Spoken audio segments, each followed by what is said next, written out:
الله من الشيطان الرجيم. بسم الله الرحمن الرحيم.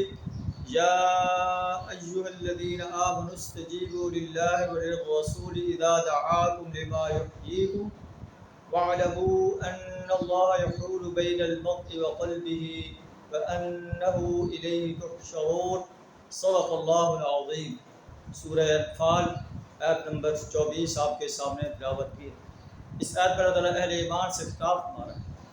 یا ایھا الذین آمنوا استجیبوا للہ وللرسول، اے ایمان کا دعویٰ کرنے والے انسانوں، اللہ اور اس کے رسول صلی اللہ علیہ وسلم کی پکار پر لبیک کرو. اذا دعاکم، جب وہ تمہیں بلاتا ہے اس چیز کی طرف، لما یحییکم، جو تمہیں زندگی بخشنے والی ہے.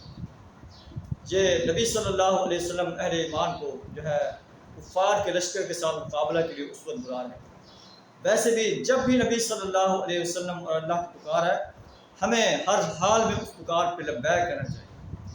اگر نہیں کریں گے، اللہ اور اس کے رسول صلی اللہ علیہ وسلم کی پکار پر لبیک نہیں کریں گے، اللہ فرماتا ہے وَاعْلَمُوا، جان لو، ان اللہ یحول بین المرء وقلبہ، اللہ انسان کے درمیان اور اس کے دل کے درمیان حائل ہو جاتا ہے. جب اللہ اور اس کے رسول کی پکار پر لبیک نہ کہا جائے، پھر اللہ انسان اور اس کے دل کے درمیان حائل ہو جاتا ہے اور وہ جو ہے اس پکار پر لبیک کہنے سے محروم کر دیا جاتا ہے.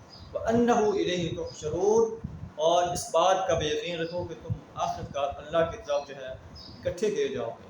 اللہ تمہیں اپنی عدالت میں کھڑا کر کے پوچھے گا کہ تم نے کتنا اللہ اور اس کے رسول صلی اللہ علیہ وسلم کی پکار پر لبیک کہا، اپنی جوانی کہاں بسر کی، صحت کے لمحات کہاں بسر کی، فرصت کے لمحات کہاں بسر کی، مال کہاں سے کمایا اور کہاں خرچ کیا. اللہ سے دعا کرا میں اپنی اور اپنے پیارے رسول صلی اللہ علیہ وسلم کی پکار پر لبیک کہنے کی توفیق عطا فرمائے. آخر دعوانا الحمدللہ رب العالمین.